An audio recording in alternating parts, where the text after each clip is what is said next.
أعوذ بالله من الشيطان الرجيم بسم الله الرحمن الرحيم وإن من قرية إلا نحن مهلكوها قبل يوم القيامة أو معذبوها عذابا شديدا كان ذلك في الكتاب مسطورا وما منعنا أن نرسل بالآيات إلا أن كذب بها الأولون وآتينا ثمود الناقة مبصرة فظلموا بها وما نرسل بالآيات إلا تخويفا وإذ قلنا لك إن ربك أحاط بالناس وما جعلنا الرؤيا التي أريناك إلا فتنة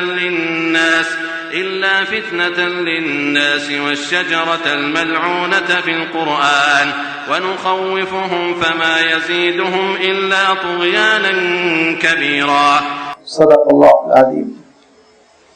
الحمد لله رب العالمين والصلاة والسلام على سيد المرسلين وعلى آله وأصحابه أجمعين أما بعد. سورہ بنی اسرائیل کی یہ 3 آیتیں ہیں جو ابھی آپ کے سامنے تلاوت کی گئی اور انہی آیتوں پر 6 رکوع کا اختتام بھی ہے. ان آیتوں میں اللہ تعالیٰ نے اپنی عادت شریفہ جس کو اسلامی اصطلاح میں سنت اللہ کہتے ہیں، اللہ تعالیٰ کا طریقہ کار، اللہ تعالیٰ کا نظام، اس نظام کا، اس طریقہ کار کا یا سنت اللہ کا تذکرہ فرمایا. اور یہ اللہ تعالیٰ کا جو قانون ہے، اللہ تعالیٰ کا جو نظام ہے، لازمی بات ہے اللہ تعالیٰ کی ذات کسی قانون کی پابند ہو جائے، اللہ تعالیٰ کسی نظام کا پابند ہو جائے، اس کی ہرگز ضرورت نہیں. لیکن اپنی مخلوق بالخصوص انسانوں کی سہولت اور انسانوں کی تربیت اور انسانوں کے پروان چڑھانے کے لیے اللہ تعالیٰ نے ہمیشہ قانون رکھا، نظام رکھا اور طریقہ کار رکھا کہ بارش ہوگی اور پھر زمین میں بیج ڈالا جائے گا، پھر پودے نکلیں گے، پھر دانے نکلیں گے، کھیتی ہوگی، پھل آئے گا. یہ اللہ تعالیٰ نے انسانوں کی سہولت کے لیے نظام رکھا. اور نہ تو اللہ تعالیٰ خود آسمان سے دانے برسا دے، اس کو ایسی قدرت کاملہ حاصل ہے کہ وہ کسی نظام کا محتاج نہیں. تو بندوں میں اللہ تعالیٰ نے بہت سارے نظام چلا رکھے ہیں اور بندوں کو نظام کا پابند رکھا ہے، اور اس نظام کے مطابق انجام یا رزلٹ وہ رونما ہوتا ہے، برآمد ہوتا ہے، ظاہر ہوتا ہے. لہذا اللہ تعالیٰ یہاں ایک بات ارشاد فرما رہا ہے کہ ایمان قبول کرنے یا نہ کرنے، اللہ تعالیٰ کی بات کو تسلیم کر لینے یا اس کی مخالفت کرنے اور اللہ تعالیٰ کے نظام سے بغاوت کرنے، اس کے حکم کو نہ ماننے کی شکل میں کیا نتیجہ برآمد ہوتا ہے، اللہ تعالیٰ نے کیا طریقہ کار مقرر کر رکھا ہے، اس کی وضاحت کی جا رہی ہے. بالخصوص اس سیاق میں، ان حالات میں جبکہ مکہ مکرمہ کے منکرین آپ صلی اللہ علیہ وسلم کو چیلنج کرتے ہوئے کہتے تھے کہ آپ تو اتنے دنوں سے اسلام کو پیش کر رہے ہیں اور آپ جانتے ہیں سورہ بنی اسرائیل یہ آخری دور کی صورت ہے مکہ مکرمہ میں. اب کچھ ہی دنوں کے بعد ہجرت ہونے والی ہے اور اس صورت میں خود اللہ تعالیٰ نے آگے چل کر ہجرت کا اشارہ فرما دیا. انشاءاللہ وہ آیتیں آئیں گی اور اللہ تعالیٰ نے جو مکہ مکرمہ کے منکرین کو، مشرکین کو، ان سرداروں کو جو آپ صلی اللہ علیہ وسلم کی مخالفت کر رہے تھے، الرٹ کیا، تنبیہ کی اور بتایا کہ ایک وقت آئے گا کہ ہجرت ہوگی اور رسول یہ شہر چھوڑ کر چلے جائیں گے، اور اس کے بعد پھر یاد رکھو تمہارے لیے اس بات کا اندیشہ ہوگا کہ کسی بھی وقت اللہ تعالیٰ کا عذاب آ جائے. کیونکہ جب رسول کی شخصیت بستی سے نکل جاتی ہے، جب رسول کی ذات کسی بستی سے آبادی سے ہجرت کر جاتی ہے تو پھر اس بستی کا امن اور اس بستی کا عافیت کے ساتھ رہنا یہ بہت خطرے میں پڑ جاتا ہے. یہ اللہ تعالیٰ نے آگے چل کے اشارہ فرمایا ہے، انشاءاللہ وہ آیتیں آئیں گی. تو میں یہ بتانا چاہ رہا تھا کہ سورہ بنی اسرائیل ہجرت سے کچھ ہی دنوں پہلے نازل ہوئی، 1 سال 1.5 سال پہلے نازل ہوئی. تو 10 11 12 سال سے مخالفت کر رہے ہیں قریش، اور آپ صلی اللہ علیہ وسلم سے یہ کہہ رہے ہیں کہ آپ جس عذاب کی دھمکی دیتے ہیں اور ڈراتے ہیں اور یہ کہتے ہیں کہ دیکھو اللہ تعالیٰ کی نافرمانی اور اس کی بغاوت مہنگی پڑے گی، عذاب آئے گا، سزا ملے گی، تو کہاں ہے وہ سزا؟ اتنے دن سے ہم سن رہے ہیں اور ہمارے کان پک گئے، کسی قسم کا تو کوئی عذاب آنے والا نہیں. اللہ تعالیٰ ارشاد فرماتا ہے یہ جلدی مچانے والوں کو سمجھ لینا چاہیے کہ اللہ تعالیٰ کا عذاب ایسے نہیں آتا، بلکہ اللہ تعالیٰ کا ایک نظام ہے، اور اس نظام کو اگر سمجھ لو، اللہ تعالیٰ کی جو سنت ہے بندوں میں، اللہ تعالیٰ کا جو طریقہ کار ہے اپنے بندوں کے ساتھ، اگر اس کو تم سمجھ لو تو پھر تم کو معلوم ہو جائے گا کہ تم کتنے پانی میں ہو، کب پھنس سکتے ہو، کیسے پھنس سکتے ہو. لہذا اس کی وضاحت کرتے ہوئے پہلی بات تو اللہ تعالیٰ نے ارشاد فرمائی وَإِن مِّن قَرْيَةٍ إِلَّا نَحْنُ مُهْلِكُوهَا قَبْلَ يَوْمِ الْقِيَامَةِ. یاد رکھو ساری ہی بستیاں، اور نہیں ہے کوئی بستی ایسی جس کو ہم قیامت سے پہلے ہلاک نہ کر دیں، ختم نہ کر دیں. ہر بستی پر عذاب آئے گا اور ہر بستی کو ختم کیا جائے گا، اور معذبوها عذابا شدیدا، یا سخت ترین عذاب دیا جائے گا. یہ اللہ تعالیٰ ارشاد فرماتا ہے ساری بستیوں کو، ساری آبادیوں کو خطرہ لگا ہوا ہے. کس قسم کا خطرہ لاحق ہے؟ ارشاد فرمائے کہ اللہ تعالیٰ کے عذاب کا اللہ تعالیٰ تباہ کر دے، برباد کر دے اور ختم کر دے. ارشاد فرمائے یہ بات بھی ایسے ہی نہیں ہے کہ سوچ لی گئی، بلکہ کان ذالک فی الکتاب مسطورا. یہ اللہ تعالیٰ کے پاس جو لوح محفوظ ہے، جو کتاب ہے، ریکارڈ ہے، اس میں یہ لکھی ہوئی ہے، مسطورا لکھ دی گئی ہے، یہ طے شدہ ہے کہ کون سی بستی پر کب آزمائش آئے گی، کون سی بستی پر اللہ تعالیٰ کی سزا اور اس کا عذاب کب نازل ہوگا. یہ ساری چیزیں اللہ تعالیٰ کے پاس لوح محفوظ میں لکھ دی گئی ہیں، طے کر دی گئی ہیں. لہذا اس کو تم ہلکا نہ سمجھو، اس سلسلے میں تم محتاط رہنے کی کوشش کرو. لہذا حضور اکرم صلی اللہ علیہ وسلم ہی کے زمانے میں مکہ مکرمہ کے لوگوں کو ایک آزمائش آئی، زبردست قحط پڑا، اور ایسا قحط مارے بھوک کے ان کو دھواں ہی دھواں نظر آتا تھا.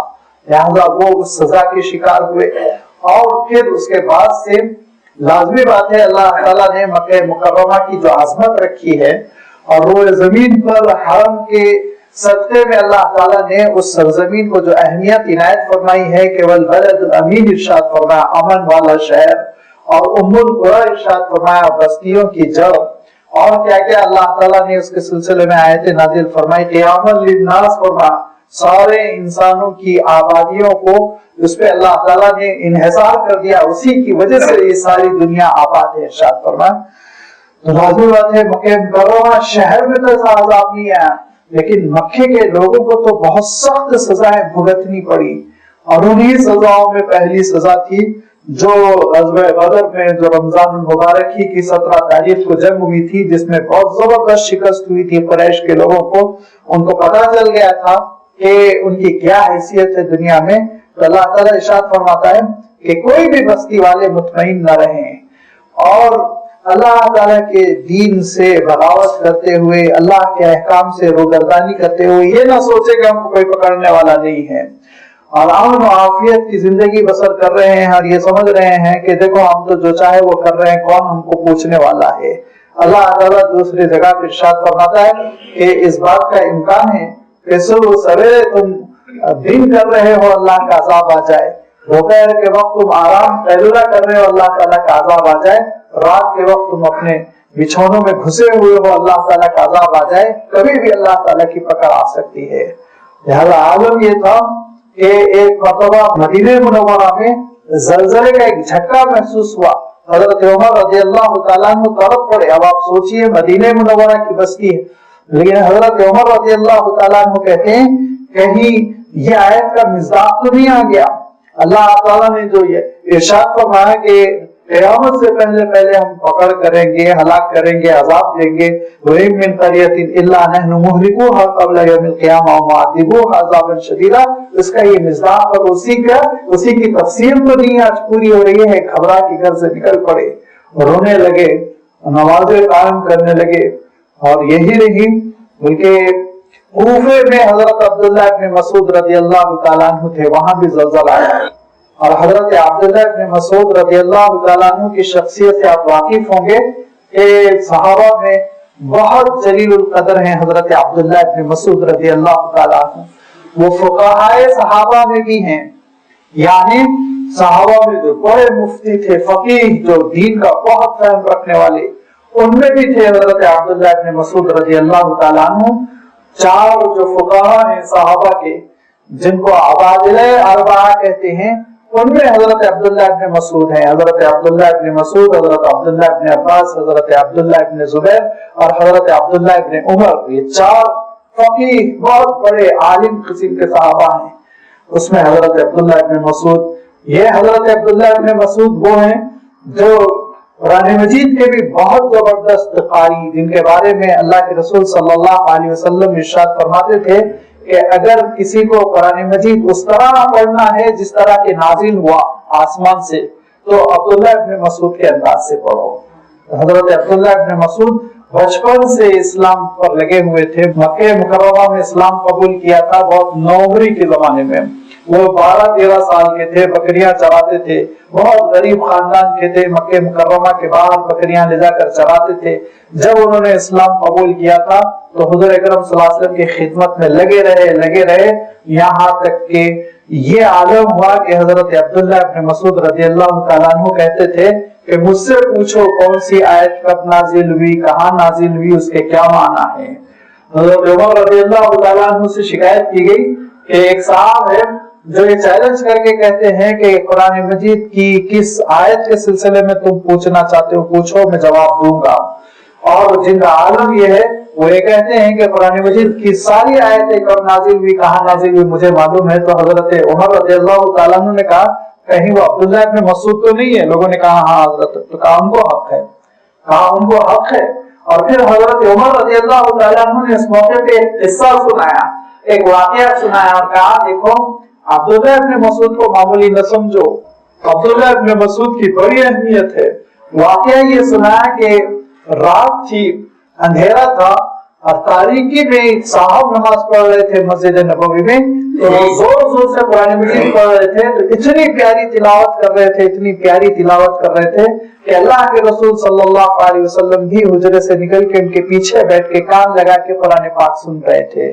تو میں بھی بیٹھ گیا، حضرت ابوبکر کے آگے ہم تینوں کی تلاوت سنتے رہے اور بڑی لمبی انہوں نے تلاوت کی اور بہت اچھی انہوں نے نماز ادا کی.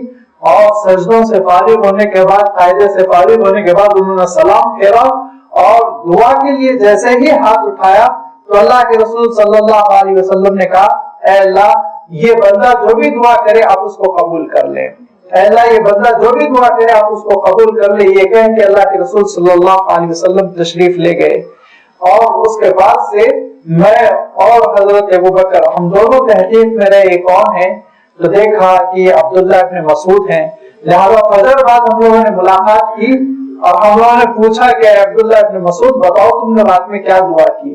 تو حضرت عبداللہ ابن مسعود نے کہا کہ یہ میرا اپنا نجی معاملہ ہے، پرسنل معاملہ ہے، میں کچھ دعا کیا، اللہ کے دربار میں عرض کیا، آپ لوگ کیوں پوچھ رہے ہیں. تو جب اصرار کیا اور جب بہت ضد کی حضرت ابوبکر صدیق رضی اللہ تعالیٰ عنہ نے، تو حضرت عبداللہ ابن مسعود کہتے ہیں کہ میں نے رات میں جو دعا کی وہ یہ کہ میں نے کہا اللہ آپ نے ساری نعمتیں مجھ کو عنایت فرمائی، آپ نے سب سے بڑی نعمت ایمان اور اسلام کی عنایت فرمائی، اللہ کے رسول کے ہاتھوں ہدایت ملی، اور اس کے بعد پھر دوسری بڑی نعمت کہ قرآن پاک کی تلاوت کی نعمت آپ نے مجھے مرحمت فرمائی کہ رسول کے ہاتھ پہ میری تربیت ہوئی اور رسول میری تلاوت پسند کرتے ہیں. دنیا میں تو اللہ ساری نعمتیں میرے پہ مکمل ہو گئی، لیکن میں چاہتا ہوں کہ آخرت میں بھی آپ کی ایک عظیم الشان نعمت ملے. اور آخرت کی نعمت یہ ہے اللہ میں چاہتا ہوں کہ مجھے رسول کی صحبت اسی طرح ملے جس طرح دنیا میں ملی. تو حضرت ابوبکر حضرت عمر نے کہا کہ تمہارے لیے خوشخبری ہو کہ تمہاری دعا قبول ہوگی، کیونکہ اللہ کے رسول نے تمہاری دعا کے سلسلے میں کہہ دیا تھا کہ اے اللہ اس بندے کی آپ دعا قبول کر لیں تو تمہاری دعا تو خود بخود قبول ہوگی۔ تو ابھی طے ہو گیا کہ اللہ تعالیٰ تم کو یہ نعمت عنایت فرمائے گا۔ ایسی حضرت عبداللہ ابن مسعود کی شخصیت، ان کو بہت ہی خوشامدوں کے ساتھ حضرت عثمان رضی اللہ تعالیٰ عنہ نے جج بنا کر، قاضی بنا کر کوفے میں بھیجا۔ کوفے میں قیام پذیر ہے، اچانک لوگوں نے شور مچانا شروع کیا کہ ذرا سا زلزلے کا جھٹکا ہے جو محسوس ہو رہا ہے، زمین تھوڑا جنبش کر رہی ہے۔ تو حضرت عبداللہ ابن مسعود رضی اللہ تعالیٰ عنہ کہتے ہیں کہ وہ وقت آ گیا لگتا ہے مجھے جس کے بارے میں اللہ تعالیٰ نے کہا تھا کہ وَإِن مِّن قَرْيَةٍ إِلَّا نَحْنُ مُهْلِكُوهَا قَبْلَ يَوْمِ الْقِيَامَةِ أَوْ مُعَذِّبُوهَا عَذَابًا شَدِيدًا۔ آج کوفے پہ لگتا ہے وقت آ گیا، گھبرا گئے اور رو پڑے، باہر نکلے، مسجد دوڑ کر چلے گئے، نماز قائم کی۔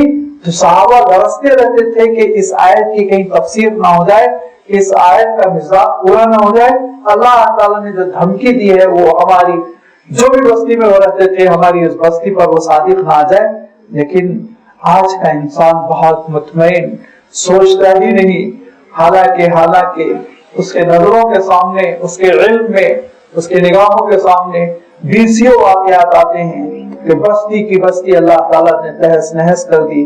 ایسے ایسے عذاب آئے اللہ تعالیٰ کے کہ سب لوگ ٹہل رہے ہیں، چہل قدمی کرنے کے لیے نکلے ہیں، سونامی کی ایک لہر آئی اور پوری کی پوری بستی غائب، تباہ ہو گئی، برباد ہو گئی۔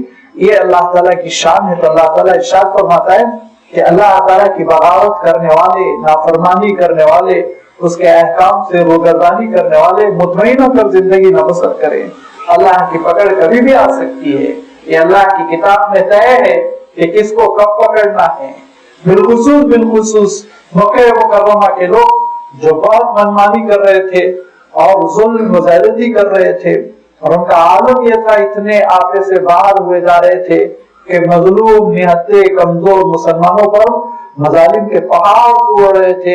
اللہ تعالیٰ کو دھمکی دیتے ہوئے ارشاد فرماتا ہے کہ مولا کی پکڑ سے ڈرو، اس کے عذاب سے ڈرو، یاد رکھو جو تمہاری پنشمنٹ ہے نا وہ لکھی جا چکی ہے، اللہ کے پاس کتاب میں طے ہے کب آنا ہے، کیسے آنا ہے، کس طرح تمہاری ہلاکت ہونی ہے۔ لہذا احتیاط کی زندگی بسر کرو، اور تم سمجھ نہیں رہے ہو کہ رسول کی مخالفت کس قدر مہنگی پڑ سکتی ہے۔ لہذا اللہ کے رسول صلی اللہ علیہ وسلم سے جو مطالبات وہ کرتے تھے، اور اس صورت میں بھی ان کے کچھ مطالبات گزر چکے ہیں، اور سورہ رعد میں بھی کچھ گزر چکے ہیں، اس سے پہلے بھی اللہ تعالیٰ نے ان کے کچھ مطالبات کا تذکرہ فرمایا۔ مثلا وہ یہ کہتے تھے کہ آپ اللہ کے نبی اور رسول ہیں تو ایسا کیوں نہیں کرتے کہ صفا کی پہاڑی سونے کی بن جائے، خوب سونے کے ڈلے لے لے کے ہم آپس میں تقسیم کریں، دولت مند بن جائے، غریبی کی زندگی ختم ہو جائے۔ ایک شخص نے کہا کہ اے محمد آپ اللہ کے رسول و نبی ہیں صلی اللہ علیہ وسلم، تو آپ ایسا کیوں نہیں کرتے کہ یہ جو بڑے بڑے پہاڑ ہیں مکہ مکرمہ کے اطراف رکھنا، ان پہاڑوں کو جڑوں سے اکھڑوا کر پھینکوا دیجئے اور ہم اچھی طرح زراعت کر سکیں، کھیتی کر سکیں، اور ہم آرام سے غلہ برآمد کر سکیں، ساری مصیبتیں دور ہو جائے۔ کبھی وہ یہ کہتے تھے کہ اگر فرشتہ آتا ہے اور وحی پہنچاتا ہے تو وہ فرشتہ ہمارے سامنے کیوں نہیں آتا، ہم سے کیوں نہیں ملاقات کرتا، ہم سے کیوں مصافحہ نہیں کرتا، ہم کیوں اپنی آنکھوں سے اس کو نہیں دیکھ پاتے۔ کبھی یہاں تک کہ کہا اللہ تعالیٰ نے قرآن پاک میں اس کا تذکرہ فرمایا کہ ہم اللہ تعالیٰ کو کھلم کھلا کیوں نہیں دیکھ لیتے، کیا چیز مانع بن رہی ہے، رکاوٹ بن رہی ہے کہ ہم اللہ کا دیدار کر لیں، اس کی رویت کر لیں، اس کا مشاہدہ کر لیں۔ نعوذ باللہ اپنی معمولی نگاہوں پر ان کو اتنا غرہ اور دھوکہ تھا کہ اللہ کے نور کو دیکھنے کے لیے وہ چیلنج کرتے۔ اس قدر مطالبے کرنا اور ایسی ایسی باتیں کرنا آپ صلی اللہ علیہ وسلم سے، اور توہین کے انداز میں مذاق اڑاتے ہوئے۔ ابھی آ رہا ہے کہ زقوم کا تذکرہ ہے تو کیسے انہوں نے تذکرہ کیا، تو اللہ تعالیٰ ارشاد فرماتا ہے کہ ان میں سے کوئی بھی نشانی، کوئی بھی معجزہ اور کوئی بھی ان کا مطالبہ وہ پورا کیا جا سکتا ہے، کوئی ایسی بات نہیں ہے۔ اسی قسم کی اللہ تعالیٰ کو کوئی رکاوٹ نہیں ہے کہ اللہ تعالیٰ صفا کی پہاڑی کو سونا بنا دے، اللہ تعالیٰ پہاڑوں کو جڑ سے اکھاڑ دے، اللہ تعالیٰ کے لیے بہت آسان ہے۔ لیکن مسئلہ کیا ہے، اللہ تعالیٰ ارشاد فرماتا ہے، دیکھو اللہ تعالیٰ کا طریقہ کار یہ ہے، وما منعنا ان نرسل بالآیات الا ان کذب بها الاولون، کہ ہم کو کسی چیز نے نہیں روکا کہ ہم نشانیوں کو بھیج دیں، معجزات کی لائن لگا دیں۔ حضرت عیسیٰ علیہ السلام کو معجزات دیے گئے، حضرت موسیٰ علیہ السلام کو معجزات دیے گئے، خود اللہ کے رسول صلی اللہ علیہ وسلم کو اللہ تعالیٰ نے کئی معجزات عنایت فرمائے، لیکن ان کے مطالبے پہ نہیں، ان کی ہٹ دھرمی پہ نہیں۔ کیوں؟ اس لیے کہ الا کذب بها الاولون، پچھلوں نے معجزات کا انکار کر دیا، معجزات کو اپنی آنکھوں سے دیکھا اور انکار کر دیا، اور انکار کرنے کے بعد کیا ہوا؟ انکار کرنے کے بعد پھر سزا ہی سزا، عذاب ہی عذاب۔ یہاں تک کہ روایت میں آتا ہے کہ حضرت جبرائیل علیہ السلام نے پوچھا آپ صلی اللہ علیہ وسلم سے کہ دو چیزیں ہیں، دونوں میں سے کسی آپ ایک کا انتخاب کریں، ایک تو یہ کہ ان کے جو ڈیوائن سے مطالبے وہ پورے کر دیے جائیں اور اللہ تعالیٰ معجزات کا مظاہرہ کر دے، دکھا دے، اور اس کے بعد کافروں کو ختم کر دیا جائے، ان کو روئے زمین سے صاف کر دیا جائے، پاک کر دیا جائے زمین کو ان سے، یا پھر یہ کہ اے رسول آپ دعوت کا کام کرتے رہیں، جن کو قبول کرنا ہے وہ قبول کریں، جن کو قبول نہیں کرنا ہے وہ مخالفت کرتا ہوا مر جائے، اس کے بعد وہ سزا بھگتے۔ یہ دونوں میں سے کون سی چیز کو آپ منتخب کریں گے، ان کے کس انجام کو آپ سلیکٹ کریں گے؟ آپ صلی اللہ علیہ وسلم نے ارشاد فرمایا میں نہیں چاہتا کہ ان پہ کسی قسم کا کوئی عذاب آئے، ان کو ہلاک و برباد کر دیا جائے، میں یہ پسند نہیں کرتا، میں دعوت پیش کرتا رہوں گا، سمجھاتا رہوں گا، اور دیکھیں گے بعد میں جو نتیجہ برآمد ہونا ہے وہ ہوگا۔ لہذا اللہ تعالیٰ ارشاد فرماتا ہے کہ پچھلے نبیوں کو جو معجزات دیے گئے اس کا کیا نتیجہ نکلا؟ اس کا نتیجہ انکار، اس کا نتیجہ کفر۔ کیا فرعون نے حضرت موسیٰ علیہ السلام کی چھڑی کے معجزے کو دیکھنے کے بعد ایمان قبول کیا؟ کیا فرعون نے حضرت موسیٰ علیہ السلام کے چمکتے ہوئے ہاتھ کو دیکھنے کے بعد اسلام قبول کیا؟ نہیں کیا، ساری زندگی مخالفت کی اس نے۔ 9 معجزات حضرت موسیٰ علیہ السلام نے فرعون کو دکھائے، 9 معجزات، لیکن سارے کے سارے معجزات کو دیکھ کر بعض جگہ مانتا چلا گیا اور یہ کہتا چلا گیا اے موسیٰ آپ دعا کیجئے اور آپ کی دعا کے ذریعے سے یہ مصیبت چھٹ جائے۔ طوفان کے سلسلے میں، کھٹملوں کے سلسلے میں، مینڈکوں کے سلسلے میں اور خون کے سلسلے میں، یہ وہ مختلف معجزات تھے جو حضرت موسیٰ علیہ السلام کے ہاتھوں ظاہر ہو رہے تھے۔ فرعون گزارش کر رہا تھا آپ دعا کر دیجئے کہ اس بار اس ان حالات سے ہم ذرا سا چھٹکارا پالیں، ہم ایمان قبول کر لیں گے اور نرمی آپ کے بارے میں اختیار کریں گے، لیکن ایسا اس نے نہیں کیا، یہاں تک کہ وہ تباہ و برباد ہو گیا۔ اللہ تعالیٰ نے انہی قوموں میں سے ایک قوم کا تذکرہ فرمایا اور یہ ارشاد فرمایا وَآتَيْنَا ثَمُودَ النَّاقَةَ، ہم نے قوم سمود کو اونٹنی کا معجزہ دیا۔ حضرت صالح علیہ السلام جب قوم سمود کی جانب بھیجے گئے نبی و رسول بنا کر، تو قوم سمود کو اپنی ایک فنکاری پر بہت ہی ناز تھا کہ وہ پہاڑوں کو تراش کے مکان بناتے تھے، بڑے لمبے چوڑے گھر پہاڑوں کے اندر بنا لیتے تھے۔ تو انہوں نے حضرت صالح علیہ السلام سے کہا ہم آپ کو کیوں کر رسول مان لیں، ہم آپ کو کیوں کر نبی مان لیں، ہم ماننے کے لیے تیاری نہیں۔ حضرت صالح علیہ السلام نے کہا بھی اللہ کا میں نمائندہ ہوں، اس نے رسالت و نبوت پر مجھے فائز فرمایا، اب میری بات مانو تم تباہ و برباد ہو جاؤ گے۔ تو انہوں نے کہا کہ کوئی آپ ایسی نشانی ظاہر کریں جس کی وجہ سے ہم سمجھ رہے کہ اللہ تعالیٰ نے آپ کا سلیکشن کیا، آپ کا انتخاب کیا، آپ کو نبی اور رسول بنایا۔ تو حضرت صالح علیہ السلام نے پوچھا کیا چاہتے ہو؟ تو انہوں نے کہا سامنے جو پہاڑ ہے وہ ٹوٹے، پہاڑ پھٹنے کے بعد اس میں سے اونٹنی، زندہ اونٹنی، اور ایسی اونٹنی نکلے جو حاملہ ہو اور پھر ہمارے نگاہوں کے سامنے وہ بچے کو جنم دے، تاکہ ہم سمجھ لیں کہ واقعتاً یہ اونٹنی زندہ اونٹنی ہے، جانور ہے، کوئی پتھر کا ٹکڑا نہیں، پھر ہم ایمان قبول کریں گے۔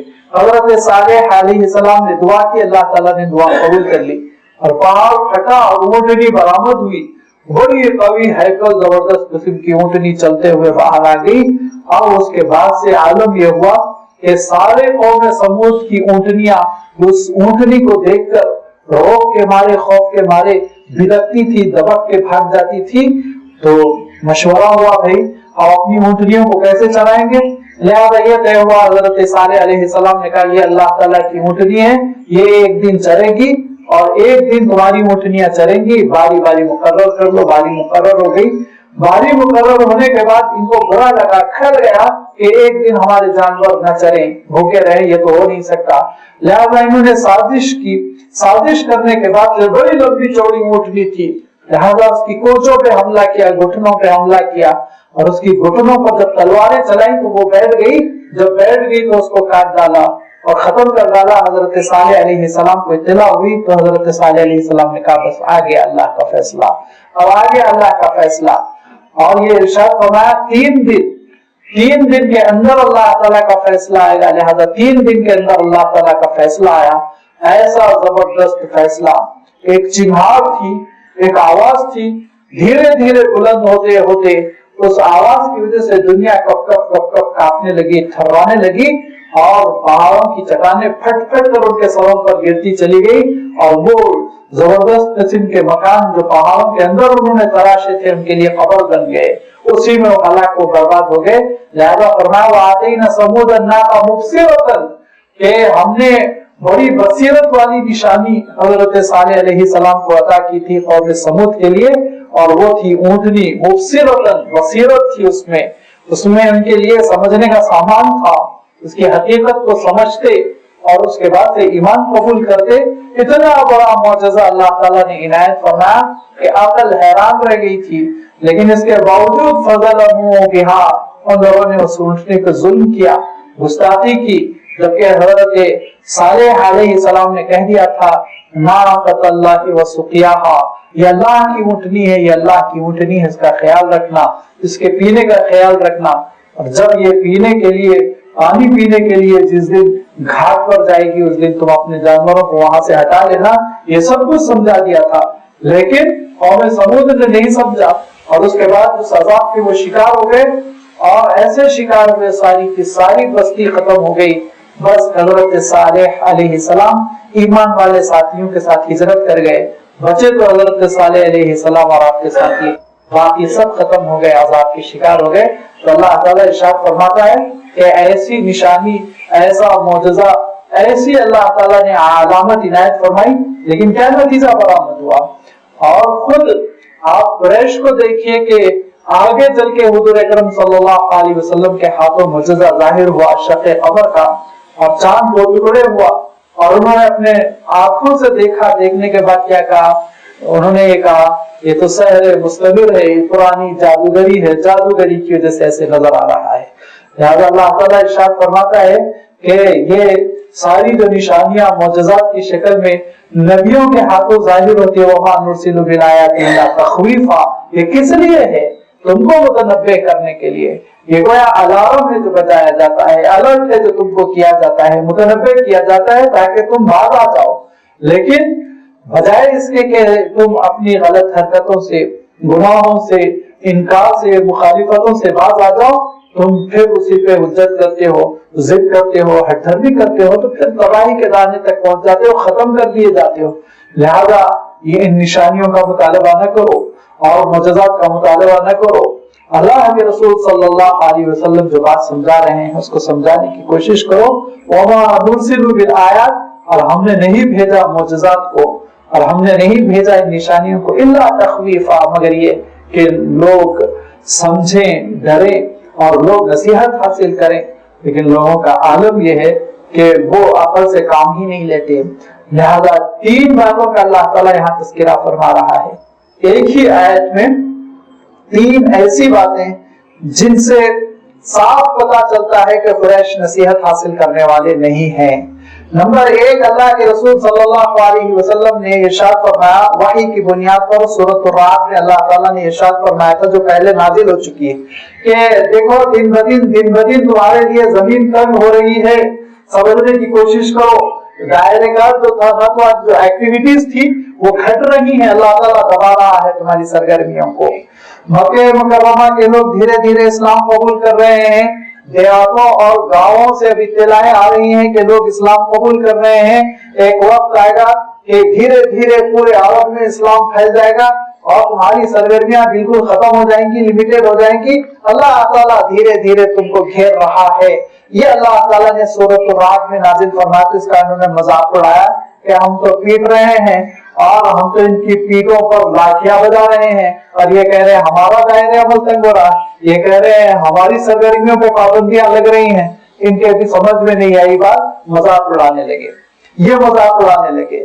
نمبر 2، اس سورت کے آغاز میں اللہ تعالیٰ نے ارشاد فرمایا سبحان الذی اسری بعبدہ لیلا من المسجد الحرام الی المسجد الاقصی الذی بارکنا حولہ، کہ اللہ تعالیٰ کی ذات پاک و بے عیب ہے جس نے سفر کرایا اپنے بندے کو مکہ مکرمہ سے شام تک، فلسطین تک، بیت المقدس کا، مسجد اقصی کا، اور پھر وہاں سے معراج کا سفر۔ اور اس موقع پہ جب پہلی آیت گزری تھی بہت تفصیل کے ساتھ آ چکا ہے کہ معراج کا سفر کیسا تھا، اس کا مقصد کیا تھا، وہ کس زمانے میں ہوا، وغیرہ وغیرہ۔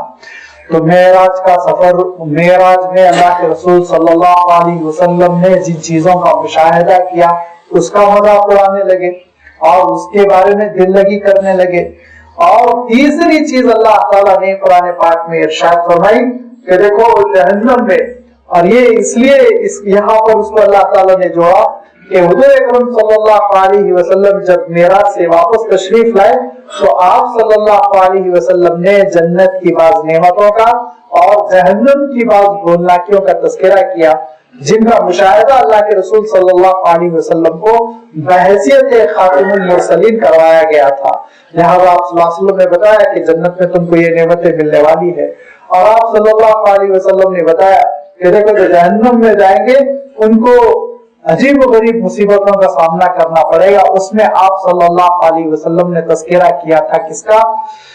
زقوم کا، جس کا اللہ تعالیٰ نے خود قرآن پاک میں 3 مختلف مقامات پر تذکرہ فرمایا۔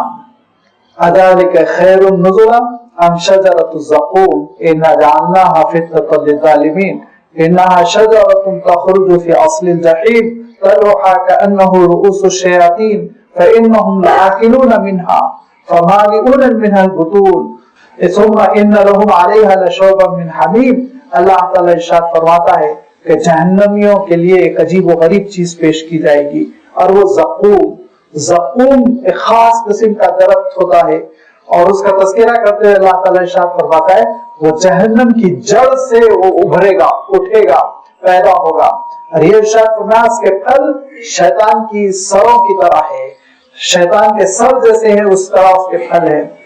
یہ درخت دراصل ایک ایسا درخت ہے جس کو اردو میں تھوہر کہتے ہیں، صحرا میں یہ پیدا ہوتا ہے، بالخصوص عرب کے صحرا میں اس فیملی کا ایک درخت پایا جاتا ہے، اور جس کے بارے میں یہ مشہور تھا کہ اگر اونٹنی اتفاقاً گھاس چرتے چرتے اس درخت کا تھوڑا سا حصہ بھی کھا لے، ایک ٹکڑا بھی کھا لے، ایک پھل بھی کھا لے، تو اس کے پیٹ میں ایسی ایسیڈیٹی پیدا ہوتی ہے، ایسی تیزابیت پیدا ہوتی ہے کہ وہ اونٹنی پتھر سے سر مار مار کے مر جائے، خودکشی کر لے، ہلاک ہو جائے۔ اتنی آگ لگ جاتی ہے پیٹ میں، اتنا خطرناک قسم کا کہ اگر وہ ذرا سا چمڑے کو لگ جائے تو پھر فوراً چھالا آ جائے۔ اتنا آتشی قسم کا درخت دنیا میں ہے، تو اس کی جو جہنمی قسم ہوگی آپ اندازہ کیجئے۔ یاد رکھیے آخرت کی جو نعمتیں ہیں، جو قیامت کے بعد جو جنت اور جہنم میں جو چیزیں ہیں، وہ دنیا میں ان کی جو شکلیں ہیں وہ بہت معمولی ہے۔ دنیا میں اللہ تعالیٰ نے ہم کو انار عنایت فرمایا، جنت میں ادو بھی ہی متشابہہ، ملتا جلتا ایک انار ہوگا، لیکن وہ انار کچھ اور ہی ہوگا، اس کا مزہ کچھ اور ہوگا، اس کا ذائقہ کچھ اور ہوگا، اس کی خوشبو کچھ اور ہوگی۔ دنیا کے انار کی طرح تھوڑی ہوگا، بس سمجھنے کے لیے کہہ دیا گیا وہ تمہارے انار کی طرح انار۔ ورنہ اللہ تعالیٰ صاف ارشاد فرماتا ہے کہ تمہارا دودھ پھٹ جاتا ہے، جنت کا دودھ نہیں پھٹے گا۔ اللہ تعالیٰ ارشاد فرماتا ہے تمہارے شہد میں مکھی کے پر پیر چلے آتے ہیں، جنت کا شہد عسل مصفا فرمایا۔ اور ارشاد فرمایا تمہارا پانی باسی ہو جاتا ہے، بگڑ جاتا ہے، اس کا کلر، اس کا مزہ، ذائقہ بگڑ جاتا ہے۔ کہا جنت کا پانی ایسا تھوڑی ہوگا، کہا اس کا ذائقہ ہی کچھ اور ہوگا۔ اور کہا تمہاری دنیا میں شراب ہوتی ہے بدبودار، اس کو پینے سے نشہ آتا ہے، عقل کافور ہو جاتی ہے۔ جنت میں جو میں ملے گی کہا اس میں نہ بدبو ہوگی نہ نشہ ہوگا۔ تو جو وہاں کی آخرت کی جو چیزیں ہیں وہ دنیا کی چیزوں سے بہت بلند و برتر۔ ایسے ہی جہنم میں اگر یہ کہا جائے سانپ ہوگا تو ہمارے دنیا کے سانپ کی طرح نہیں کہ اس کی کمر پہ ایک لاٹھی ماری ہے بیچارہ وہیں کا وہیں تڑپ کے ختم ہو جائے. لازمی بات ہے بہت خطرناک قسم کی مخلوق ہوگا جس پر قابو پانا انسان کے لیے ناممکن ہوگا. اسی طرح کہا گیا کہ دنیا کی آگ آخرت کی آگ میں زمین آسمان کا فرق ہے. وہ اتنی گرم ہے اتنی گرم ہے. تمہاری آگ جب بہت پرفیکٹ ہوتی ہے تو صرف بلو ہوتی ہے, نیلی ہوتی ہے. وہ آگ تو رنگ کھو دے گی اتنی ایسی زبردست قسم جیسے کرنٹ میں کوئی کلر نہیں ہے اس طرح کی ہو کر رہ جائے گی. تو پھر جب زقوم کا تذکرہ آیا تو اللہ تعالیٰ نے ارشاد فرمایا دیکھو اتنا خطرناک قسم کا درخت ہے, اتنا خطرناک قسم کا درخت ہے کہ تمہارا دنیا کا کوئی درخت وہ آگ میں نہیں اگ سکتا, یہ آگ میں اگتا ہے. آگ میں کتنا خطرناک ہے تصور کر لو. کہا اس کے پھلوں کا عالم یہ کہ وہ شیطان کے سروں کی طرح ہے. اور اسی لیے ہندوستان کے جن علاقوں میں اٹھایا جاتا ہے تو اس کو ناگپھن کے نام سے یاد کیا جاتا ہے کہ ناگ سانپ کا جیسا سر ہوتا ہے پھل اس طرح سے اس کے پھل کھڑے ہوتے ہیں. لہذا اللہ تعالیٰ ارشاد فرماتا ہے شیطانی سروں کی مانند اس کے پھل ہوں گے. فرمایا جہنمی جب بھوک کے مارے تڑپ جائیں گے ان پھلوں کو کھائیں گے تو عالم یہ ہوگا کہ آتے ٹکڑے ٹکڑے ہو کے نکلے گی اور پکاریں گے پانی پانی پانی. یستغیثو یغاثو, ایسا ان کو پینے کے لیے پانی دیا جائے گا. کالمہل یشوی الوجوہ, جو بالکل سڑا گندا چہرے جس سے جھلس جائیں گے. تو جہنم کی سزاؤں کا تذکرہ اللہ کے رسول نے فرمایا. یہ تین چیزیں جب جمع ہوئی تو بہت مذاق اڑایا انہوں نے. ایک تو یہ کہ قریش کو گھیرا جا رہا ہے, ان کا دائرہ عمل تنگ کیا جا رہا ہے. دوسرا یہ کہ آپ صلی اللہ علیہ وسلم نے بڑی عجیب و غریب اللہ تعالیٰ کی نشانیوں کا مشاہدہ فرمایا اور خود اللہ تعالیٰ نے ارشاد فرمایا.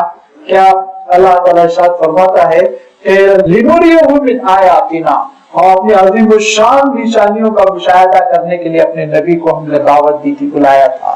لہذا اللہ کے رسول نے ان نشانیوں کا تذکرہ کیا اور انہی میں اللہ کے رسول نے زقوم کا تذکرہ اور اس کے درخت کا تذکرہ اور وہ آیتیں سنا دی جس میں اللہ تعالیٰ نے شجرۃ الزقوم کا ذکر کیا.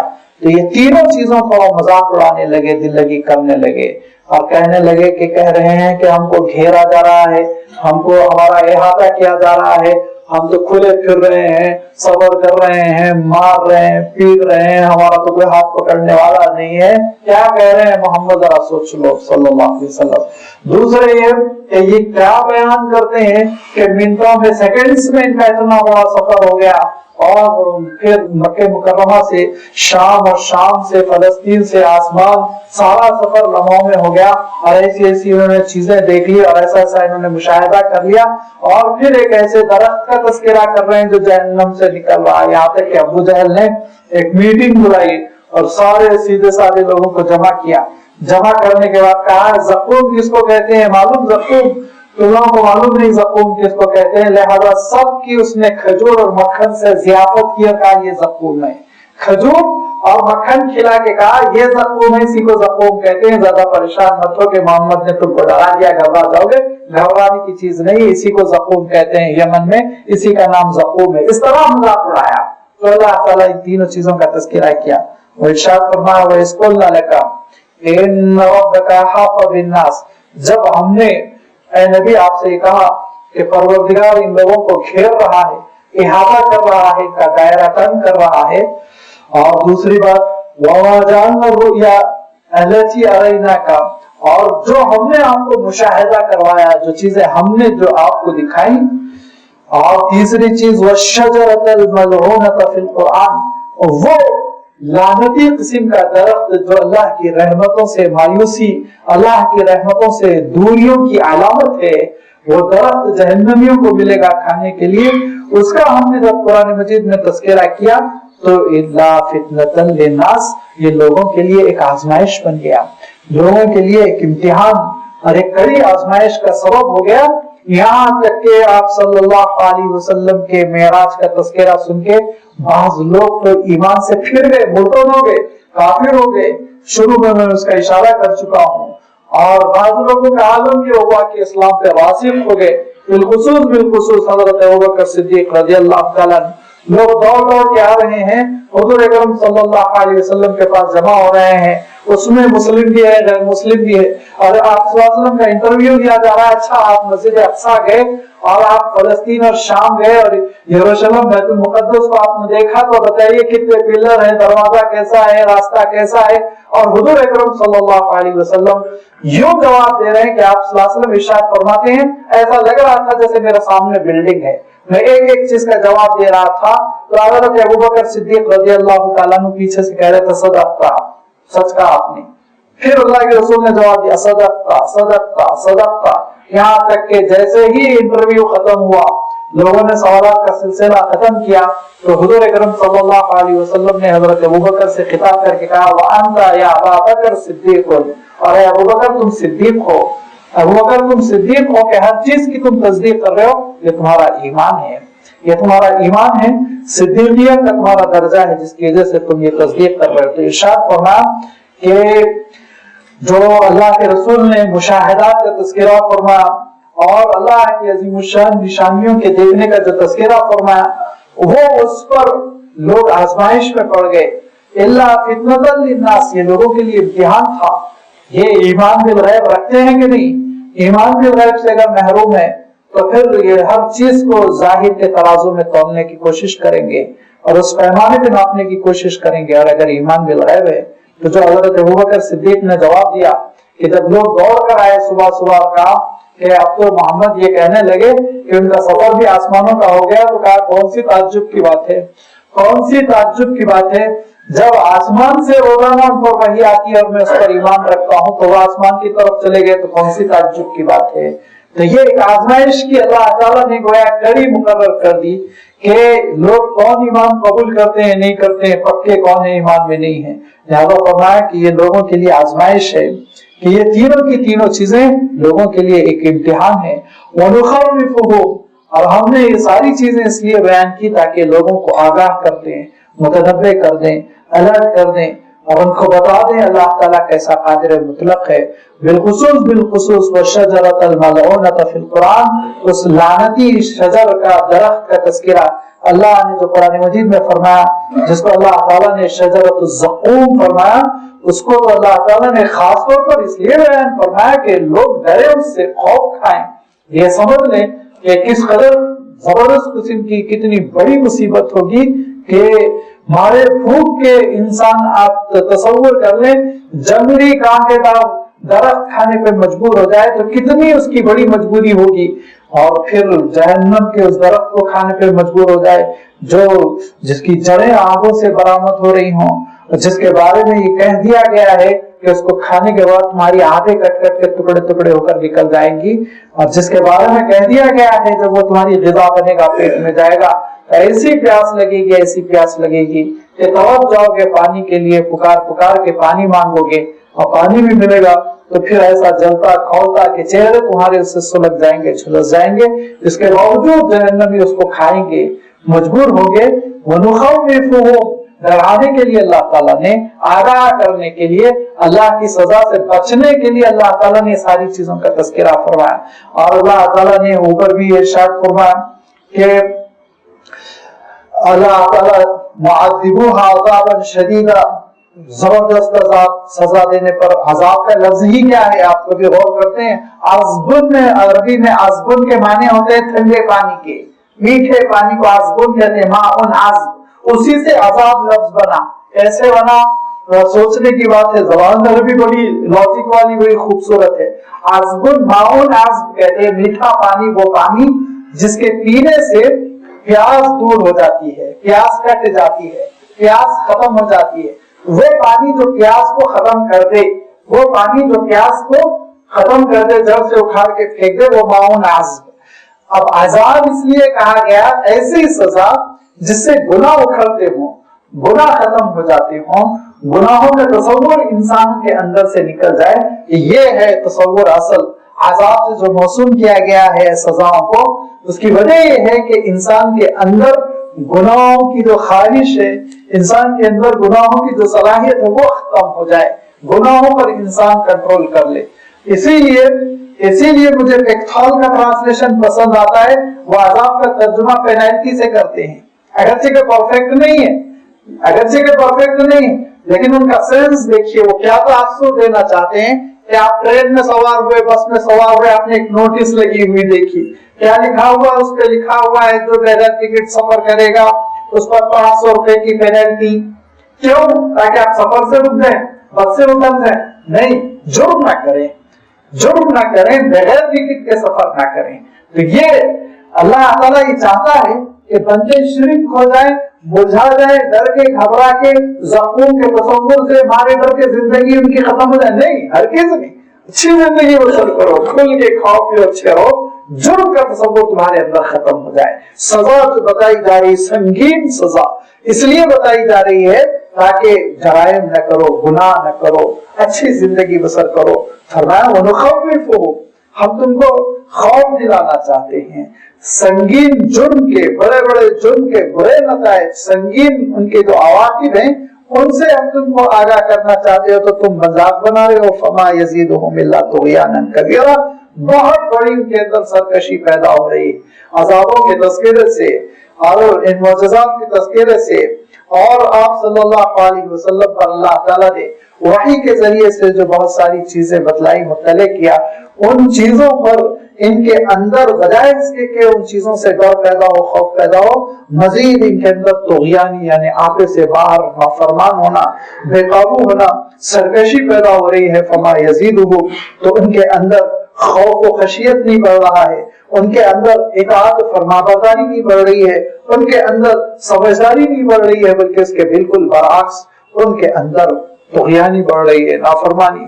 طغیاناً کبیرہ کا، بڑی نافرمانی پیدا ہو رہی ہے، بڑی بغاوت پیدا ہو رہی ہے۔ اور لازمی بات ہے جب یہ بڑی بغاوت پیدا ہوگی تو اللہ تعالیٰ اپنے نظام کا پھر پابند ہے، اور اس کی سنت جاری ہوگی، اور اس کی سنت یہ ہے کہ مہلت ختم ہونے کے بعد اللہ تعالیٰ پھر سزا جو دیتا ہے تو اس سزا سے انسان بھاگ نہیں پاتا، اور پھر جب عذاب کو دیکھ لیتا ہے، سزا کو دیکھ لیتا ہے تو توبہ نہیں کر پاتا۔ لہٰذا میں نے ابھی واقعہ کوٹ کیا کہ حضرت جبرائیل نے کہا کہ یا تو آپ دعوت کا کام کرتے رہیں اور توبہ کا دروازہ کھلا رہے، یا پھر اللہ تعالیٰ معجزات دے دے اور ان کا کام ختم کر دے۔ تو آپ نے کہا نہیں، میری خواہش ہے توبہ کا دروازہ ہمیشہ کھلا رہے، میں دعوت دیتا رہوں، فرمائش کرتا رہوں، سمجھاتا رہوں، لوگ سمجھتے رہے، توبہ کرتے رہے۔ میں یہ چاہتا ہوں سزا ہو، عذاب ہو، ان کو ختم کر دیا جائے، ہرگز اس کو پسند نہیں کرتا۔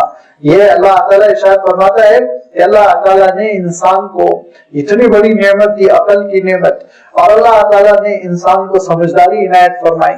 اللہ تعالیٰ اگر اس عقل کی بنیاد پر سزا دیتا تو کافی تھا، لیکن پروردگار ارحم الراحمین ہے، لہذا اس نے رسول کو بھیجا، نبی کو بھیجا، جو رسول اور نبی اچھائی کو، سچائی کو سمجھا رہے ہیں۔ سمجھا بھی کیسے رہے ہیں؟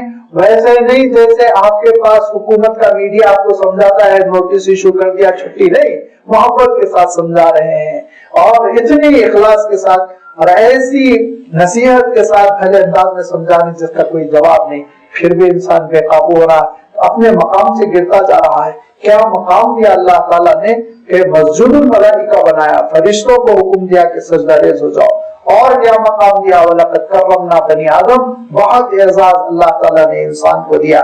وہ سارے اعزازات کا تذکرہ اللہ تعالیٰ نے آنے والے رکوع میں فرمایا، انشاءاللہ اس کی وضاحت آئندہ آپ کی خدمت میں رکھی جائے گی۔ وآخر دعوانا ان الحمد للہ رب العالمین۔